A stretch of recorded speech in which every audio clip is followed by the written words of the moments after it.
Baik. Bismillahirrahmanirrahim. Assalamualaikum warahmatullahi wabarakatuh. Selamat pagi semuanya, rekan mahasiswa di ruang digital untuk mata kuliah Matematika Distrit. Nah, pada hari ini kita akan membahas tentang logika. Nah, di mana sebelumnya kita sudah membahas tentang pengantar ilmu matematika distrit atau struktur distrit. Nah, salah satu di dalamnya ilmu teori dasar yang harus kita miliki, yang kita punyai adalah tentang logika. Kita harus punya logik.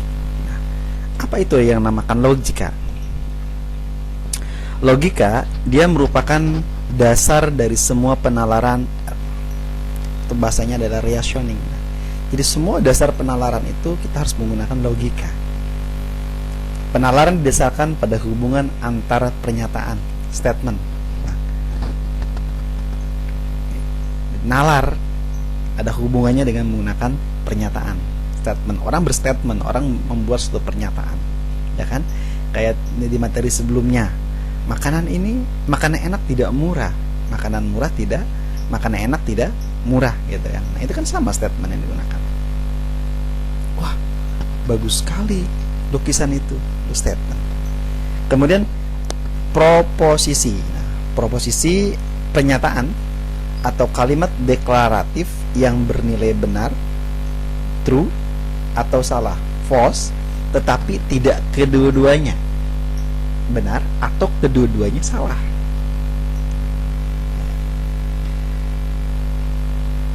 Nah, kita anggap permainan ya. Ada sebuah permainan gini. Gajah lebih besar daripada tikus. Apakah ini sebuah pernyataan? Iya. Apakah ini sebuah proposisi? Iya. Berikutnya, apakah nilai kebenarannya dari posisi ini? Benar atau salah? Benar. Gajah lebih besar daripada tikus. Tapi kalau statementnya saya ganti, tikus lebih besar daripada gajah, dia merupakan pernyataan? Iya. Merupakan posisi? Ya. Nilai kebenarannya gimana? Bernilai salah. 520 kurang dari 111. Apakah ini sebuah pernyataan? Ya. Apakah ini sebuah proposisi? Ya. Apakah ini nilai kebenaran dari posisi ini? Salah. Harusnya kalau nilai benar, maka 520 harus lebih besar daripada 111. Itu baru bernilai benar. Kemudian selanjutnya, Y lebih besar daripada 5. Apakah ini sebuah pernyataan? Iya. Apakah ini sebuah proposisi? Tidak. Nilai kebenaran dari pernyataan tersebut bergantung pada Y, tetapi nilainya belum ditentuin. Y-nya itu apa? Variabelnya apa? X atau Y atau bentuk lain? Itu tidak jelas. Itu belum diketahui. Maka dikatakan dia bukan proposisi.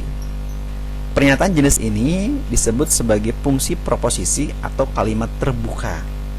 Karena Y-nya itu bergantung. Apa variabel Y di situ?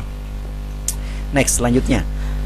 Sekarang tahun 2003 dan 99 kurang dari 5. Apakah ini sebuah pernyataan? Ya. Apakah ini sebuah proposisi? Ya. Apa nilai kebenarannya dari posisi ini? Bernilai salah.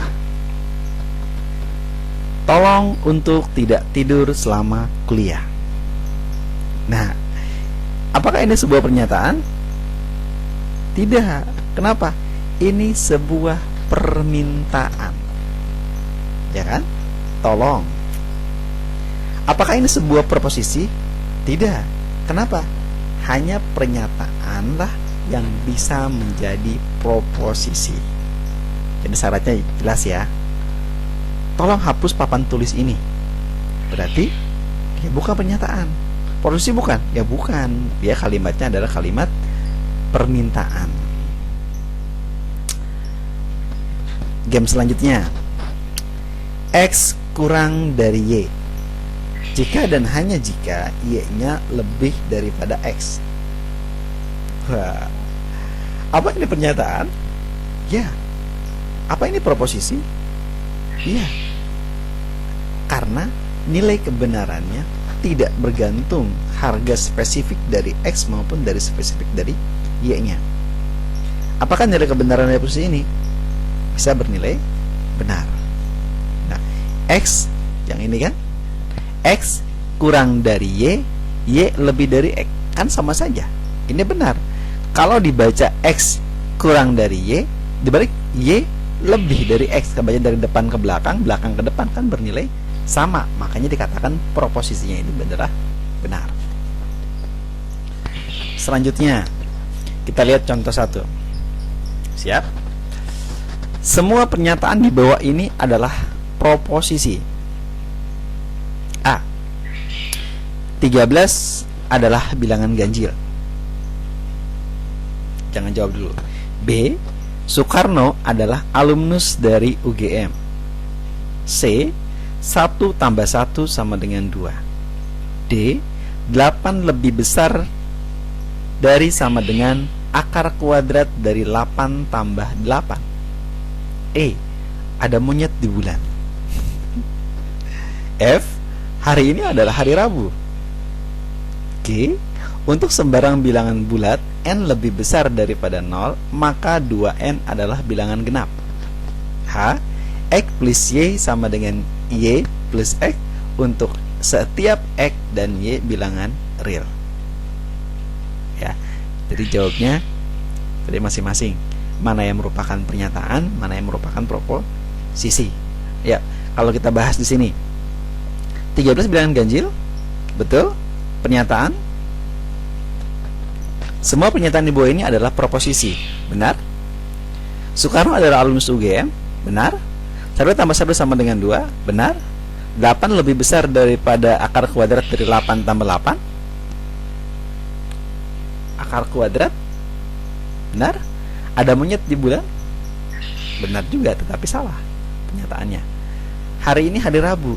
Oh, hari ini hari Jumat, berarti bukan pernyataan, tetapi bernilai salah.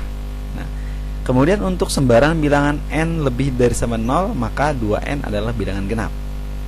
Nah, dan hanya kita akan bahas sendiri. Next, selanjutnya. Semua pernyataan di bawah ini bukan proposisi. Jam berapa kereta api Argo Bromo tiba di Gambir? Kalimat tanya ya. Istilah gelas tersebut dengan air. Perintah. X plus 3 sama dengan 8. X-nya kita nggak tahu berapa. Kecuali kalau tulis X-nya 5. Benar, dia pernyataan. X lebih daripada 3. Kesimpulannya, proposisi adalah kalimat berita, bukan kalimat pertanyaan, bukan kalimat perintah, bukan berupa variabel yang belum diketahui. Proposisi dilambangkan dengan huruf kecil, biasanya menggunakan P, Q, R. Contoh, P13 adalah bilangan ganjil.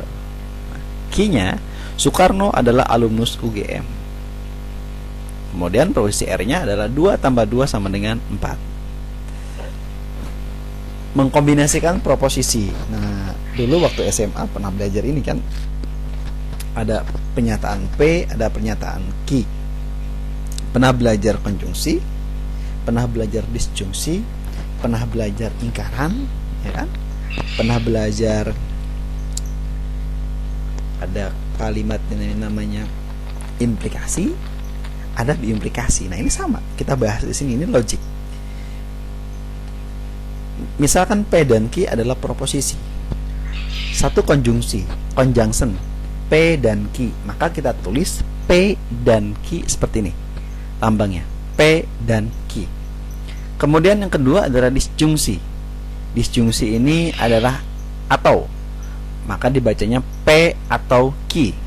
Tetapi cara penulisannya adalah P seperti ini lambangnya, Q. P atau Q bacanya. Kemudian ketiga adalah ingkaran atau negasi, negation. Dari P lawannya adalah negasi P. Bukan, kalau negasi lambangnya seperti ini, negasi. P dan Q disebut proposisi atomik.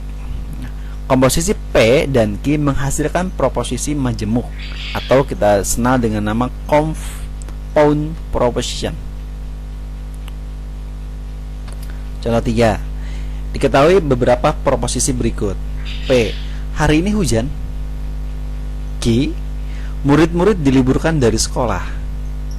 Kalau kita tulis P dan Q, maka kalimat yang statement dari si P-nya ini, P hari ini hujan, Q murid-murid diliburkan. Kalau kita ditanyakan P dan Q apa, maka kita tulis bahwa P-nya adalah hari ini hujan, ini bacanya adalah dan murid-murid. Nanti kan kan hari ini hujan dan murid-murid diliburkan dari sekolah.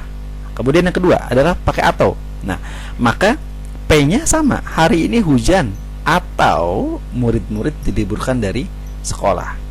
Kemudian P-nya ini negasi, di sini P-nya statementnya atau proposisinya hari ini hujan. Maka negasi adalah kalimat penyangkalan. Maka tidak benar bahwa hari ini hujan atau hari ini tidak hujan. Paham ya? Bisa dipahami, masih mudah ini, ya kan? Oke, tetap semangat. Berikutnya, contoh 4. Diketahui proposisi berikut. P-nya adalah pemuda itu tinggi.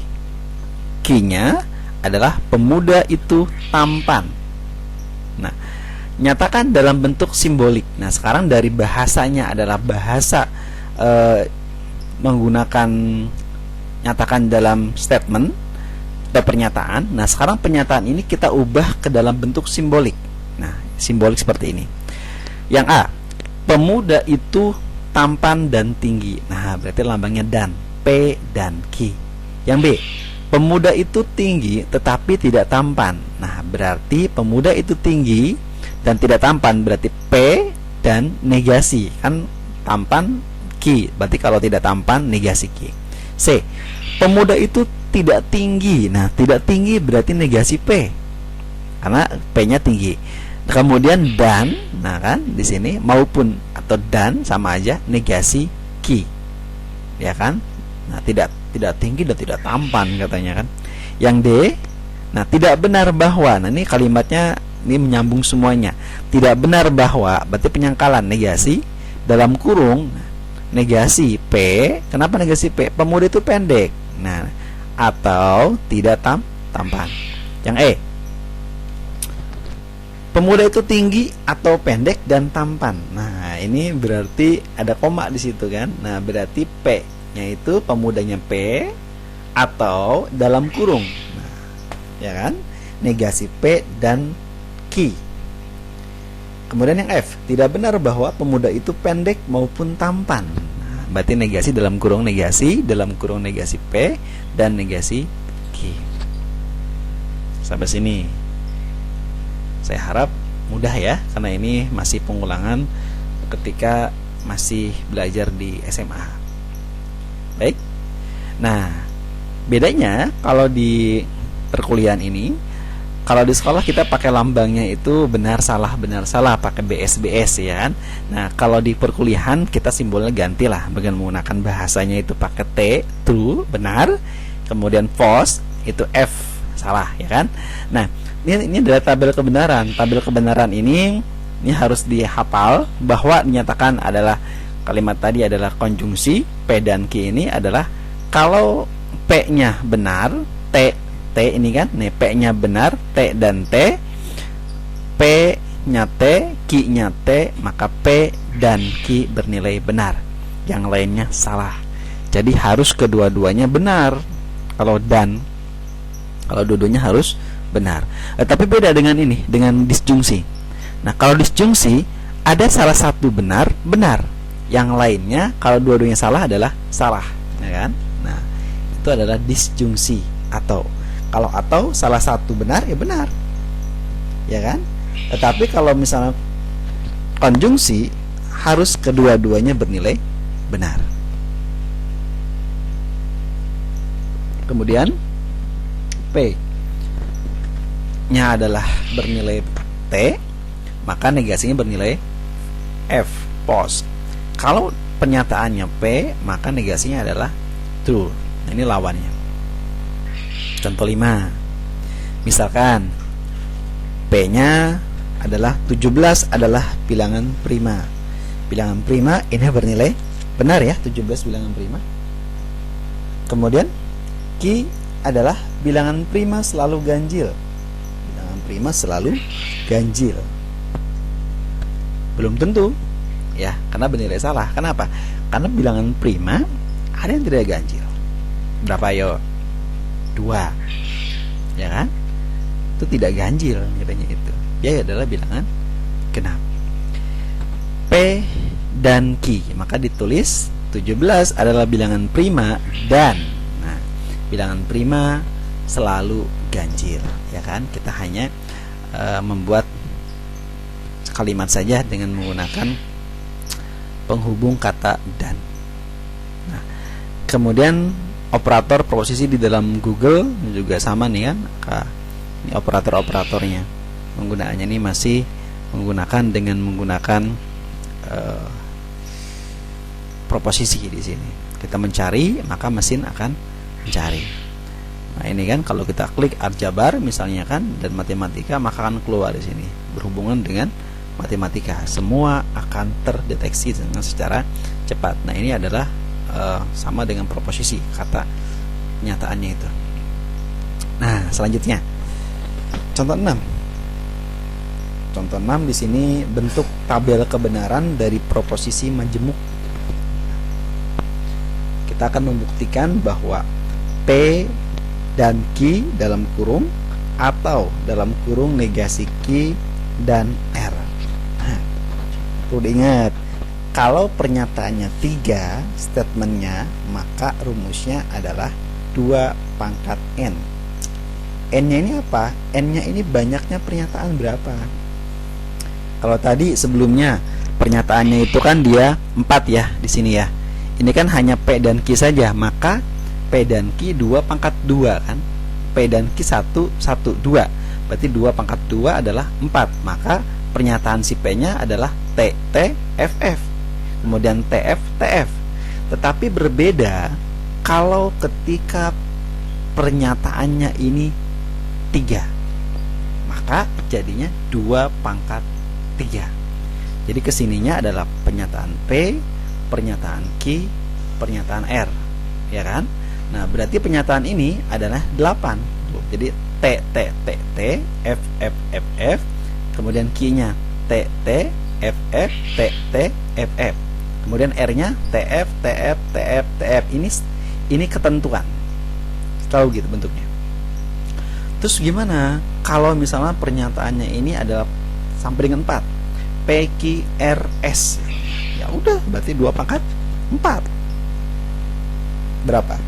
16. Nah, berarti ke bawahnya sini 16 penyataannya.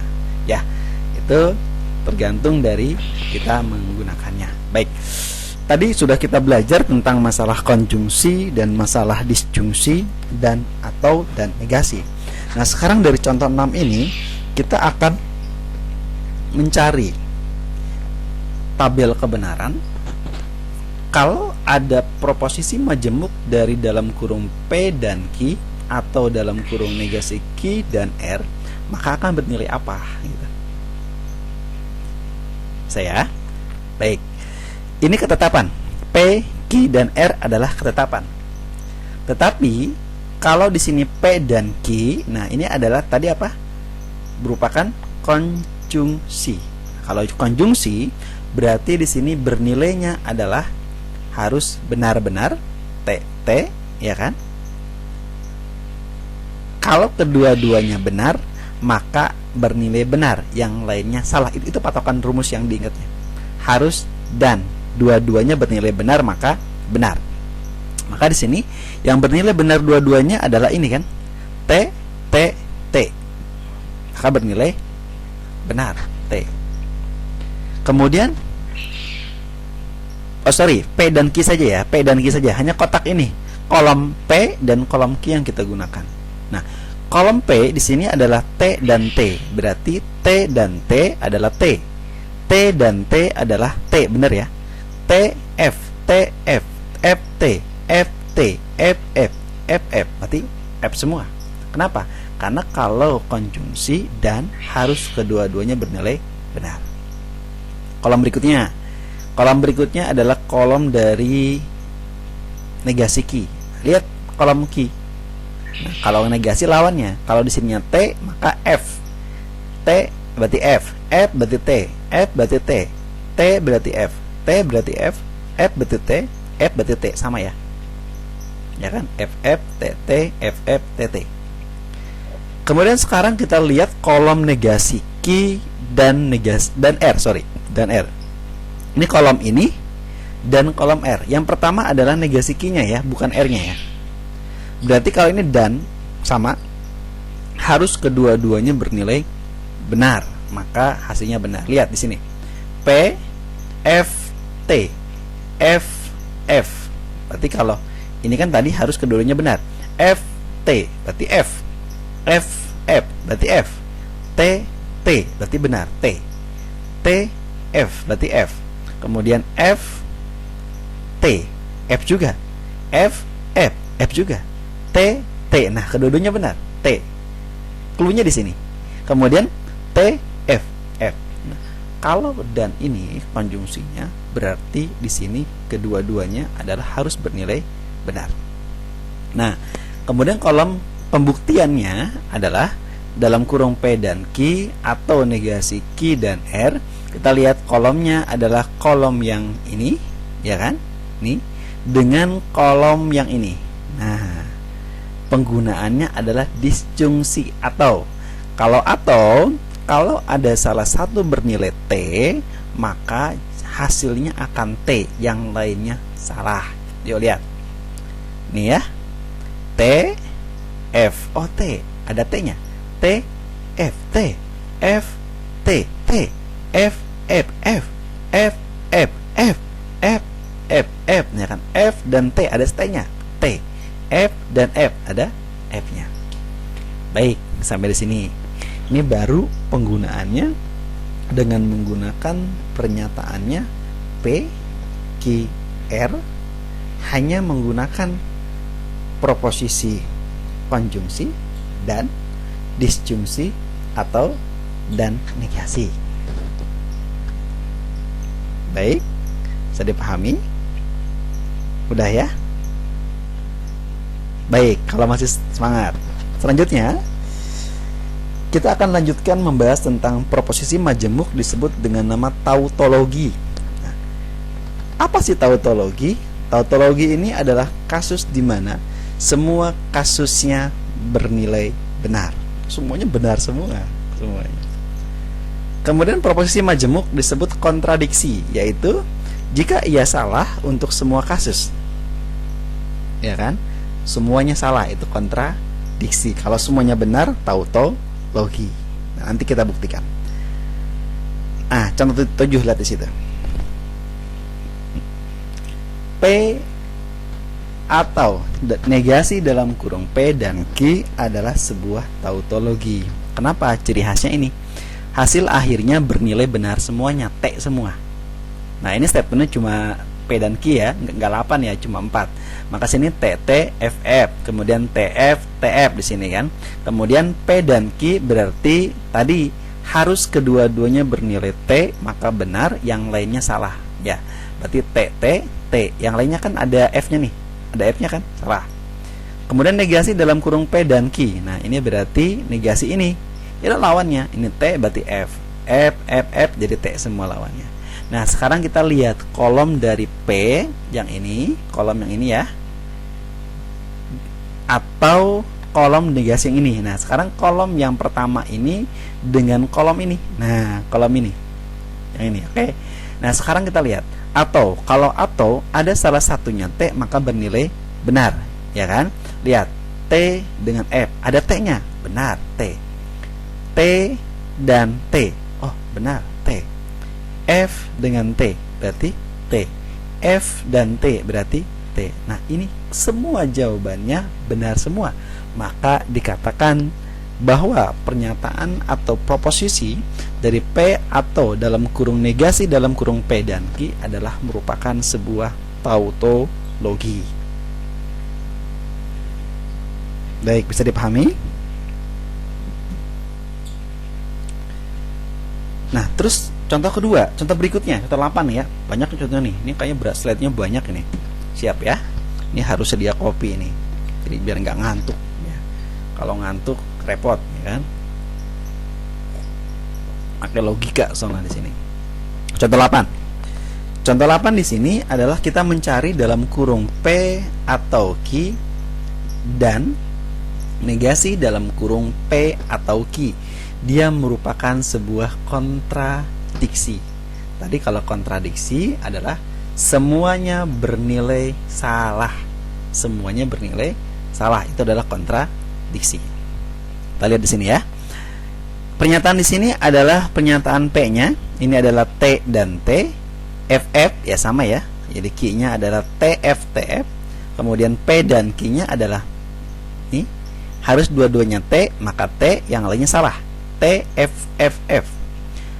P atau Q. Kalau salah satunya bernilai benar atau T, maka benar, yang lainnya salah. Kita lihat P atau Q. P atau Q. Nah, lo, ya kan? Ini harusnya benar nih ya. TT ini adalah benar nih, T. Kemudian TF di sini berarti T benar. FT berarti benar ya, T ya. FF berarti F. Nah, ini nih, ini salah. Ini berarti harusnya nilainya saya perbaiki ya, bentar ya. Saya perbaiki dulu, kita pakai fan saja. Sebentar. Jadi biar pembahasan kitanya mudah. Nih ya, saya sarahin ya. Berarti di sini bernilainya adalah bernilai T. Nah, biar oke, baik. Berarti di sini bernilainya dia T di sini ya. Nah, ini berarti T. Nah, ini kan T dengan T, maka atau, nah berarti dia adalah benar. Nah, kita gunakan selanjutnya negasi dalam kurung ini. Nah, berarti ini benar ya jawabannya. Berarti salah nulis di sini ya. Nah, ini negasinya. Negasi dari ini berarti kan T. Ya benar, berarti adalah F. T negasinya adalah F. T negasinya adalah F. F negasinya adalah T. Benar ya? Kemudian sekarang kita lihat P dan Q. Nah, ini ya. Ini berarti dan negasi P atau Q. Nah, kita sekarang menggunakan yang ini nih. P dan Q yang ini nih. Ini ya. Ini kita inikan dengan ini. Dengan dan negasi ini. Nah, ini ya. Kolom yang ini kita ini. Nah, kolom yang ini dengan yang ini. Baik, sekarang kita perhatikan fokus ini, lihat ya. Kalau ada kata-kata dan di situ, berarti harus kedua-duanya bernilai benar, maka benar, yang lainnya salah. Lihat. Pertama, T dengan F. Salah, false. False dengan false, false. F dengan F, F. F dengan T, F. Karena dia dan. Nah, ini yang namanya yang namanya kontradiksi. Semuanya bernilai salah. Bisa dipahami? Baik, selanjutnya. Semangat ya. Selanjutnya kita lihat di sini. Ini ada dua buah proposisi majemuk. P dalam kurung P, Q dan seterusnya. Kemudian pernyataan Q, P, Q, dan seterusnya. Ini disebut ekivalen. Nah, kalau ekivalen ini bernilai secara logika berarti dia identik, sama, ya kan? Nah, ini contoh 9 berlaku hukum De Morgan di sini. Berarti negasi dalam kurung P atau Q ini di sini ya. Nah, ini dia bernilainya adalah sama nih, De Morgan ini. Morgan.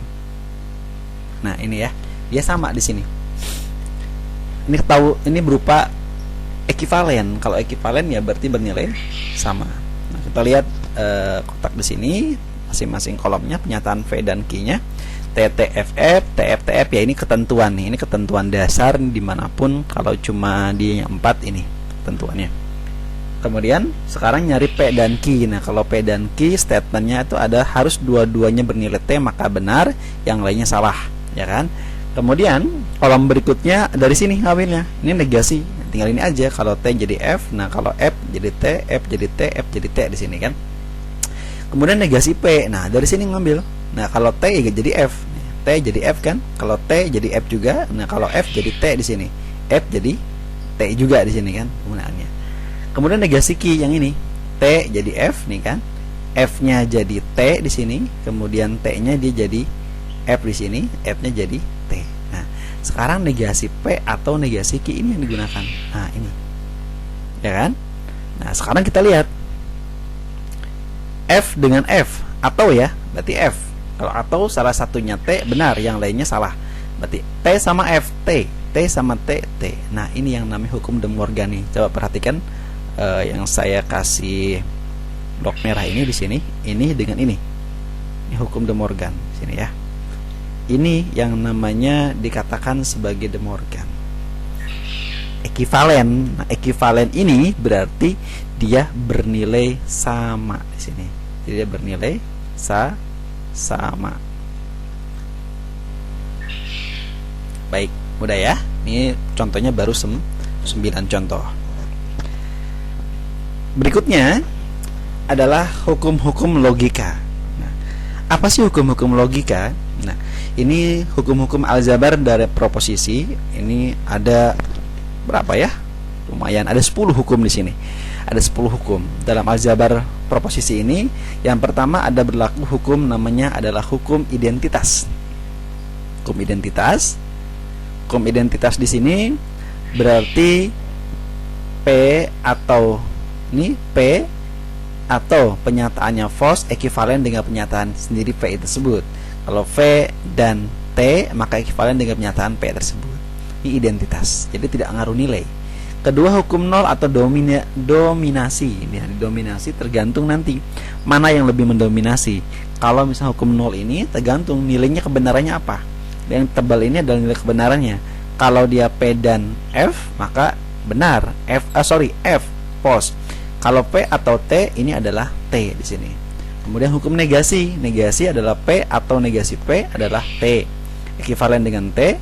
Kemudian P dan negasi P kan ini lawan ya. Jadi false ini. Hukum negasi. Kemudian hukum idempotent. Idempotent ini adalah V atau P maka ekivalen dengan P.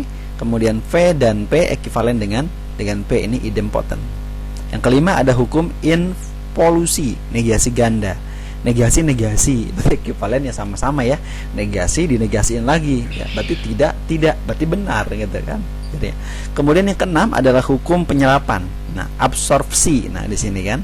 Nah, P atau dalam kurung P dan Q. Nah, ini ekivalen dengan P. Kemudian P dan dalam kurung P atau Q ini ekivalen dengan P. Sama ya, antara yang bawah sama atas ini sama ya. Nah, ini hukum keenam. Kemudian ketujuh ada hukum namanya hukum komutatif. Lihat, komutatif berarti hanya bertukar tempat saja, pertukaran. P atau Q ya kan ekivalen dengan Q atau V. P dan Q ekivalen dengan Q dan P. Kemudian yang ke-8, hukum asosiasi, pengelompokan. Dikelompokkan nih kalau ini. Saya pointer. Nah, lihat di sini. Hukumnya di sini kalau di hukum asosiasi P dan atau dalam kurung Q atau R, nah ini dikelompokkan. Yang ini dikasih kurungnya adalah Q dan R. Nah, kalau ini P dan Q dikasih kurungnya atau R di sini kan. Yang bawah sama Q dan R. Nah, tetap di sininya sama kan dari kurungnya. Dia bernilai sama kelompokan. Beda dengan nomor 9. Kalau nomor 9 adalah hukum distributif. Hukum distributif berarti adalah didistribusikan P atau dalam kurung Q dan R. Nah, ini kurungnya dilepas. Jadi P atau Q dan P atau R. Ya kan? P dan dalam kurung Q atau R. Maka ekivalen dengan P dan Q atau P dan R di sini. 10. Yang tadi ya, hukum De Morgan.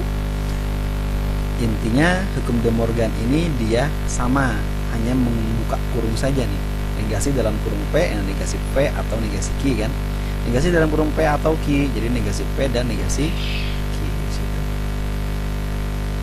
Contoh 10. Tunjukkan bahwa P atau negasi P atau Q dan P atau negasi Q, keduanya ekuivalen secara logika, ya kan? Penyelesaian P atau dalam negasi dalam kurung P atau Q ini ekuivalen dengan P atau dalam kurung negasi P dan negasi Q, ini hukum De Morgan. Kemudian P atau negasi P dan P atau negasi Q, ini hukum distributif. Ini sama ya. Kemudian yang ini T dan dalam kurung P atau Q di sini. Ini hukum negasi lawannya. Jadi kalau ininya benar, maka ini ininya salah, maka ini benar kan. Lawan negasi, hukum negasi. Identitas. Nah, P atau negasi Q. Nah, ini ada identitas. Tidak ada nilainya kalau sudah penyataannya. Hari ini hujan, tapi tidak hujan. Hujan sama aja kan. Contoh 11.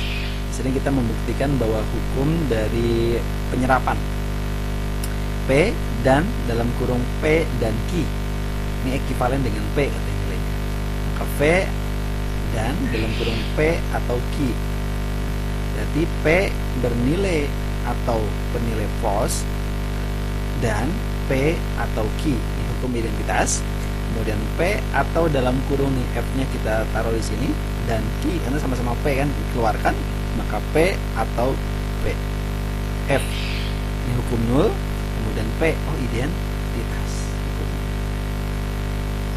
Nah, logikanya nyambung ya. Oke, baik. Nah, ada soal latihan, banyak kayak latihan ini ya. Oke, masih semangat. Ini kayaknya harus siapkan gerak-gerak badan dulu biar tidak pusing ya. Baik. Ini ada soal latihan.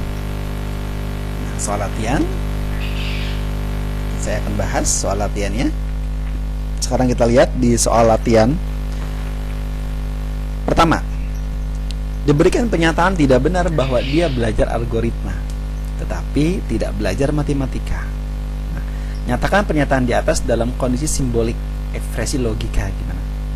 Kemudian yang B, berikan pernyataan yang ekuivalen secara logika dengan pernyataan tersebut. Petunjuknya gunakan hukum De Morgan. Baik ya, yang tadi yang sudah kita pelajari sekarang kan kita bahas di soal latihan ini.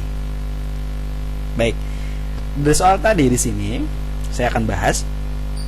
Setelah diberikan pernyataan tidak benar bahwa dia belajar algoritma tetapi tidak belajar matematika, sekarang dari pernyataan ini kita jadikan dalam bentuk statement simbol, sehingga dengan simbolik ini kita akan memudahkan kita dalam menjawab pernyataan dari soal nomor 1 ini.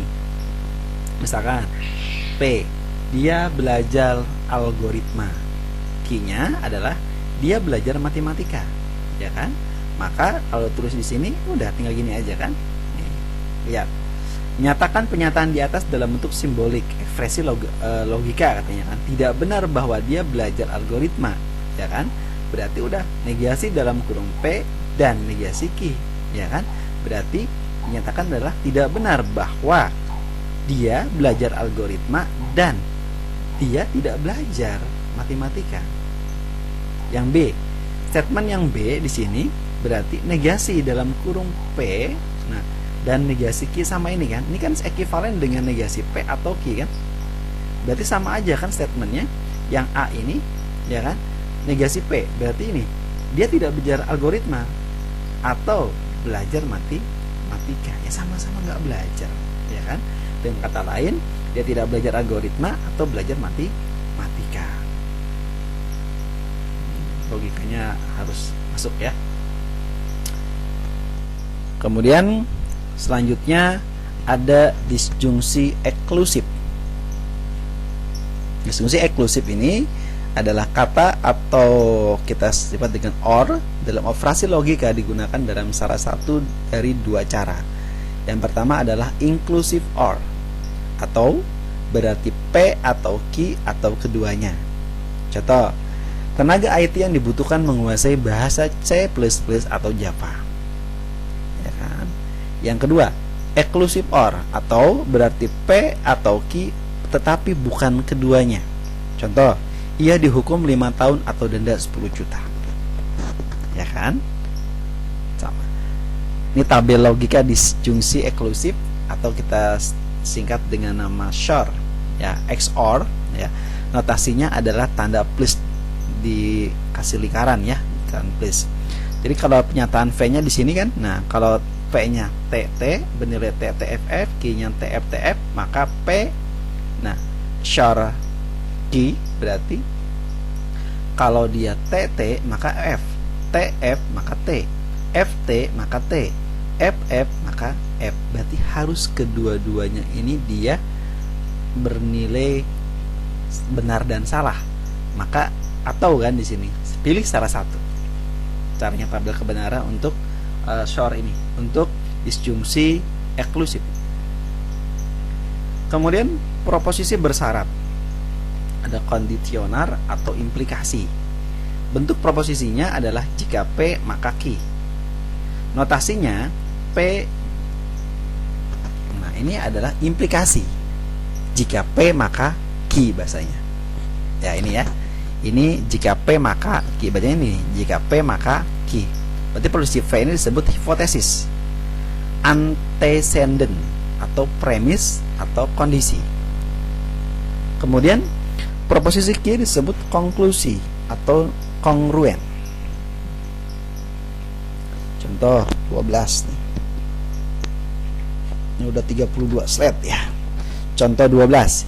Jika saya lulus ujian, maka saya mendapat hadiah dari ayah. B. Jika suhu mencapai 80 derajat Celcius, maka alarm akan berbunyi. Yang C.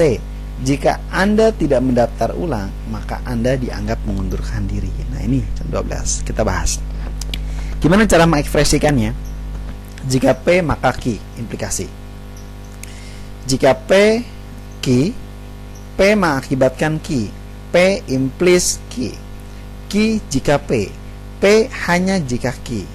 V syarat cukup untuk Q. Hipotesis menyatakan syarat cukup. Ini adalah sufficient condition. Q syarat perlu untuk V. Konklusi menyatakan syarat perlu adalah necessary condition.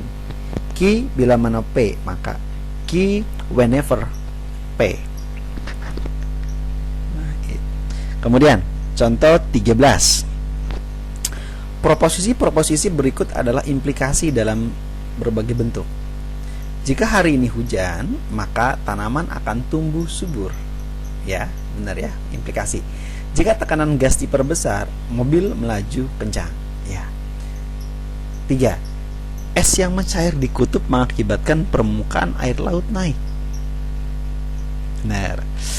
Orang itu mau berangkat jika ia diberi ongkos jalan. Implikasi. 5.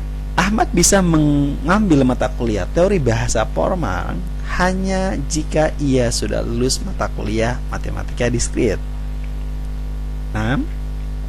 Syarat cukup agar pom bensin meledak adalah dengan percikan api dari rokok. Ya kan, sebabnya karena percikan rokok maka bensin segera menyambar dan akan meledak. 7. Syarat perlu bagi Indonesia agar ikut Piala Dunia adalah dengan mengontrak pemain asing kenamaan. Syaratnya kalau mau menang tuh kontrak tuh. Ini implikasi. 8. Banjir bandang terjadi bila mana hutan ditebangi, ya kan? Sebabnya kenapa banjir bandang? Karena tanaman-tanaman pepohonan yang ada di hutan digunduli. Contoh 14.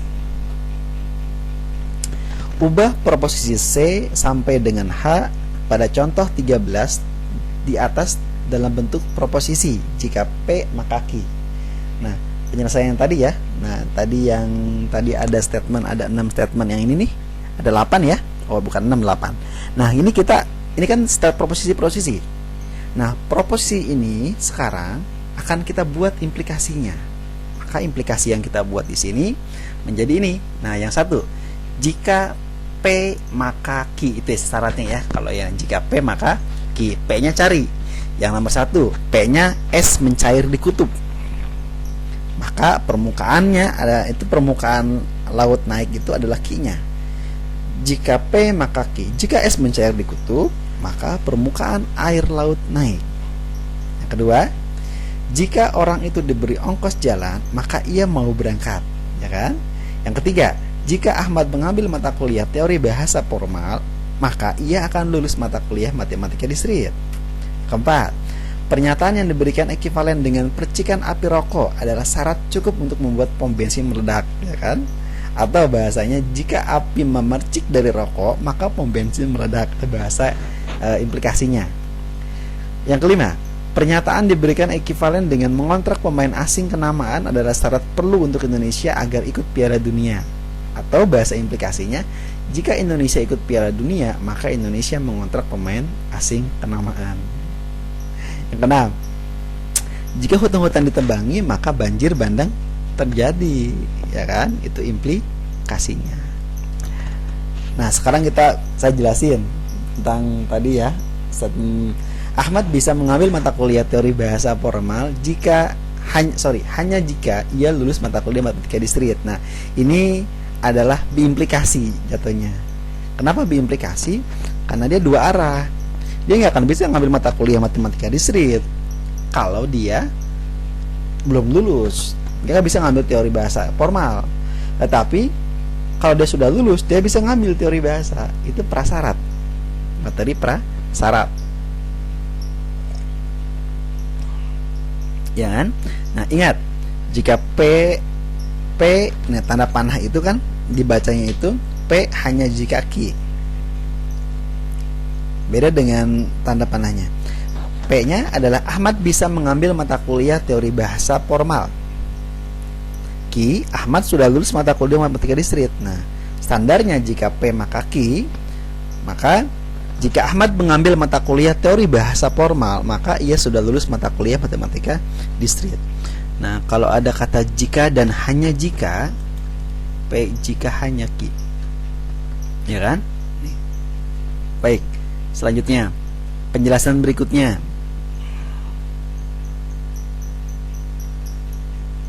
Syarat perlu bagi Indonesia agar ikut Piala Dunia dengan mengontrak pemain asing kenamaan.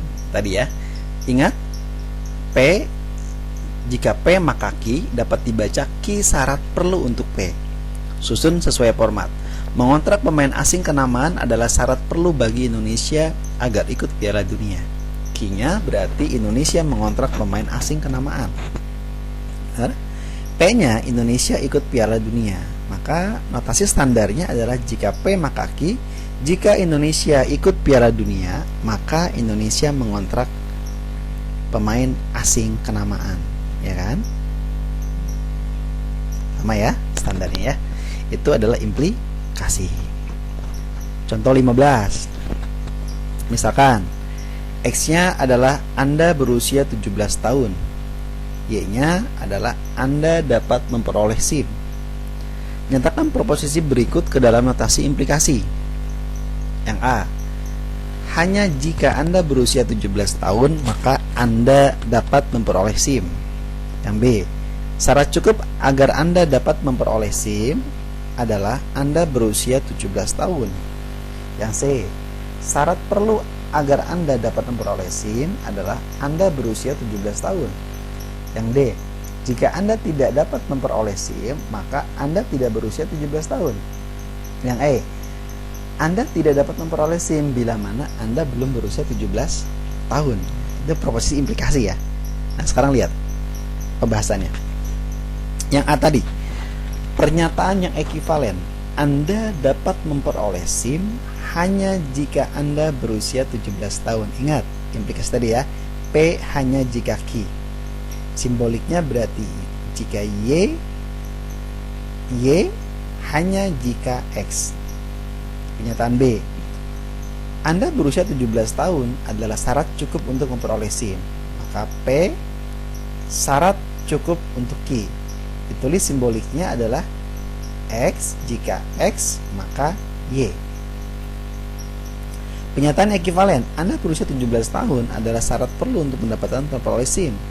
Maka ingat, Q syarat perlu untuk Q, maka simbolik tulisnya adalah Y, ini tanda panah ke X, itu simboliknya. Yang D, negasi Y, tanda panah negasi X. Nih, lihat yang D di situ. Jika Anda ada kata-kata tidak memperoleh SIM, maka Anda tidak berusia. Nah, maka di sini adalah katanya negasi, ya kan? Dibacanya negasi Y syarat perlu untuk negasi X.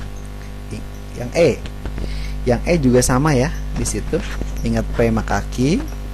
Bila dibacanya adalah Q bila mana P. Nah, sama notasi simboliknya ditulis adalah negasi X bila mana negasi Q. Kemudian tampil kebenaran implikasi. Nah, ini salah satu modal juga. Tadi sudah berbicara konjungsi, disjungsi, negasi, implikasi. Nah, kalau implikasi ada hal yang unik di sini. Uniknya kenapa? Salah satu keunikannya kalau dari implikasi yang harus mahasiswa garis bawahi untuk menghafalnya adalah ini. Ini cluenya. Kalau pernyataan pertamanya bernilai benar, pernyataan keduanya bernilai F di sini kan, ini F, maka hasilnya akan F. Nih syaratnya. Tapi kalau yang lainnya bernilai benar, itu implikasi. Jika P maka Q benar. Jika P-nya benar, Q-nya salah, maka salah. Jika P-nya benar, jika P-nya salah, maka Q-nya benar, maka benar. Jika P-nya salah, Q-nya salah, maka benar. Ya kan? Yang tadi ya. Negasi dengan negasi, salah, salah, benar. Salah, benar, benar. Salah, benar, salah, salah. Benar, benar, benar. Implikasi itu namanya. Sebab akibat. Amalnya gini. Jika Anda bergaul dengan penjual minyak wangi, maka Anda akan kepercikan wanginya, benar kan? Benar, gitu. Tapi kalau Anda berteman dengan orang baik, nih, Anda berteman dengan orang yang jahat, maka Anda akan terkenal, akan ikut jahatnya. Tapi kalau ada orang yang jahat, dia ingin bertobat, dia berhijrah, mendekati ustadz, mendekati orang-orang baik, maka akan tobat dia. Atau ini, kalau orang yang jahat dengan orang jahat, ya tetap dia akan jahat juga. Ya benar, implikasi. Penjelasan dengan contoh. Yuk sekarang kita lihat. Dosen, jika nilai ujian akhir Anda 80 atau lebih, maka Anda akan mendapatkan nilai A untuk kuliah hari ini. Nah, apakah dosen Anda mengatakan kebenaran atau dia berbohong? Kita lihat. Di sini ada 4 kasus. 4 kasus di sini berarti ada nilai ujian akhir Anda di atas 80, hipotesis benar, dan Anda mendapatkan nilai A untuk kuliah tersebut. Ini konklusinya benar. Pernyataan dosennya benar. Kasus kedua, nilai ujian akhir Anda di atas 80, hipotesis benar, tetapi Anda tidak mendapatkan nilai A. Ini konklusi salah. Nanti dosen dianggap bohong katanya, pernyataan salah.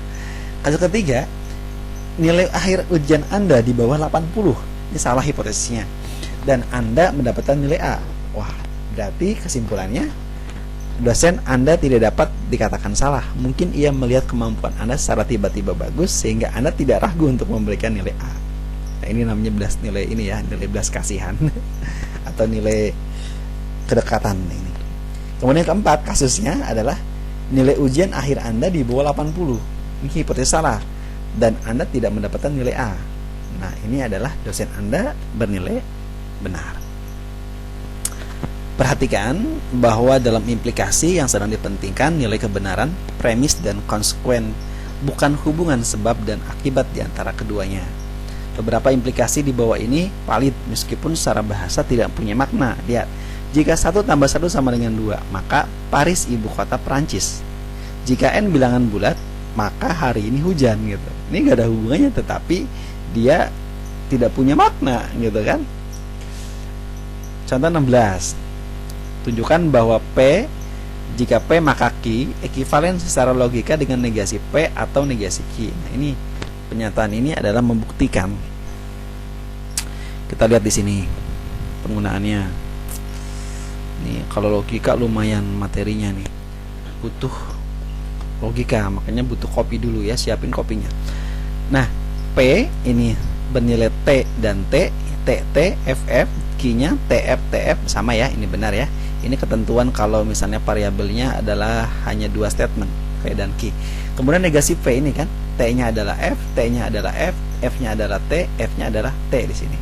Kemudian negasi P ini P maka Q, maka tadi kalau ini syaratnya adalah harus kalau clue-nya di sini. Nah, kalau statement pertamanya benar, kedua salah, maka dia salah. Yang lainnya benar. Ini statementnya. Kalau implikasi. Nah, sekarang kita lihat negasi P atau Q. Lihat negasi P ini kan, negasi P. Negasi P atau Q. Nah, ini. Sekarang P dan Q ini. Dia pakai atau. Kalau atau salah satu benar, benar. Yang lainnya salah. Nah, F, T. Oh, benar, ya kan? F, F. Salah. T, T. C. T, F, T. Ini ya. Sama nggak nilai ini? Sama nggak nilainya? Sama nggak? Kalau sama dikatakan sebagai ekivalen. Jadi konklusinya adalah jika P maka Q, maka ekivalen tidak P atau Q. Tuh, ketemu lagi tuh statementnya atau ekivalennya, kesamaannya. Jadi kalau nanti ketemu dengan jika P maka Q, maka dia sama dengan negasi P atau negasi atau Q, sorry. Nah, sekarang gimana penyelesaian contoh 17? Tentukan ingkaran. Ingkaran itu negasi dari P atau Q. Nah, penyelesaiannya di sini negasi dalam kurung P atau negasi jika P maka Q ekivalen dengan negasi dalam kurung negasi V atau Q. Ekivalen dengan negasi dalam kurung negasi P dan negasi Q. Ini ekivalen dengan P dan negasi Q. Ini perlu banyak latihan baru Anda bisa mudah untuk membuat atau tabel kebenaran atau membuat ekivalen dengan yang lain di situ. Selanjutnya, contoh 18. Dua pedagang barang kelontong mengeluarkan moto jitu. Nah, motonya jitu katanya, mengeluarkan moto jitu untuk menarik pembeli. Pedagang pertama mengumbar moto barang bagus tidak murah. Sedangkan pedagang kedua mempunyai moto barang murah tidak bagus. Apakah kedua moto tersebut adalah menyatakan hal yang sama? Jauh kita lihat. P-nya barang itu bagus, Q-nya barang itu murah. Moto pedagang pertama adalah jika barang itu bagus maka barang itu tidak murah. Berarti jika P maka negasi Q. Moto pedagang kedua adalah jika barang itu murah maka barang itu tidak bagus. Maka jika Q maka negasi P. Kita lihat ya. Sekarang kita lihat statementnya dari sini. Kita lihat dengan menggunakan tabel kebenaran. Saya bantu dengan pointer biar memudahkan saya dalam menjelaskan. Sekarang lihat penyataan V-nya TT FF, Q-nya TF TF di sini kan. Nah, negasi P ini kan berarti F T F F T F T. Nah, negasi Q-nya berarti T F F T T F F T di sini. Nah, sekarang kita lihat jika P maka negasi Q.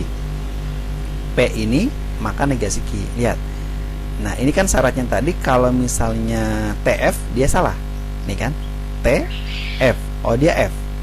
T yang ini ya, saya lingkari deh biar nggak pusing. Ini yang F ini dengan negasi Q. Nah, ini. Oke, sekarang perhatikan dua kotak ini. Kalau statementnya dia pertamanya adalah T F, dia F. Kan syaratnya tadi kalau misalnya dia TF dia salah, yang lainnya benar. Kemudian di sini T T T F F T F T T di sini ya. Benar ya? Ini yang namanya. Kemudian yang kedua adalah Q maka negasi P. Nah ini ya, Q maka negasi V. Sekarang saya ganti pointer warnanya deh, biar memudahkan dalam hal ini. Merah, sebentar. Pointer warnanya kita ganti warna biru misalnya. Nah, sekarang Anda perhatikan yang Q ini ya, si Q ini, yang Q ini dengan negasi P ini. Nah, yuk lihat sini. Sekarang lihat statement di sini. Kalau tadi sama ya, Q dan negasi P di sini ya. Kan syaratnya tadi kalau misalnya dia kalau implikasi, dia kalau TF salah, yang lainnya benar kan? Nah, di sini T F berarti F. F F berarti T. T T T T. Sorry, F T berarti T. Kan syaratnya kalau dia TF aja kan? Kalau dia TF ini dia salah, yang lainnya benar kan? Syaratnya begitu. Nah, sama enggak? Sama kan? Nah, kalau sama berarti bisa dikatakan bahwa moto kedua pedagang itu mempunyai arti yang sama, ya kan? Nah, Pak, cuma buat news itu aja harus pakai logika. Nah, itu ini bahasa IT, makanya harus bisa menggunakan dengan menggunakan implikasi. Baik. Sampai sini. Terus semangat. Kalau dalam IT nanti adanya if then, penggunanya di sini. Baik, kita sampai contoh 18 dulu ya. Nanti kita lanjutkan. Saya potong videonya nanti di video berikutnya. Kayak terlalu panjang nih durasinya. Terakhir, implikasi dalam bahasa pemrograman. Nah, ini kalau misalnya dalam bahasa pemrograman ada if C then S. Nah, C-nya di sini adalah ekspresi logika menyatakan syarat atau kondisi. S-nya satu atau lebih pernyataan. Kemudian S-nya dieksekusi jika C-nya bernilai benar, S-nya tidak dieksekusi jika C-nya bernilai salah di situ. Struktur if then. Dalam bahasa pemrograman berbeda dengan implikasi if then yang digunakan dalam logika. Ya kan? Pernyataan if then dalam bahasa pemrograman bukan proposisi, karena tidak ada korespondensi antara pernyataan tersebut dengan operator implikasi. Yang selanjutnya, interpreter atau compiler tidak melakukan penilaian kebenaran pernyataan if then secara logika. Interpreter hanya memeriksa kebenaran kondisi C. Jika C bernilai maka S dieksekusi. Sebaliknya, jika C salah maka S dieksekusi. Baik ya, sampai sini dulu. Nanti kita lanjut lagi pembahasannya untuk logika ini. Nah, logika ini setelahnya sampai 80 slide, lumayan ya. Terima kasih. Assalamualaikum warahmatullahi wabarakatuh.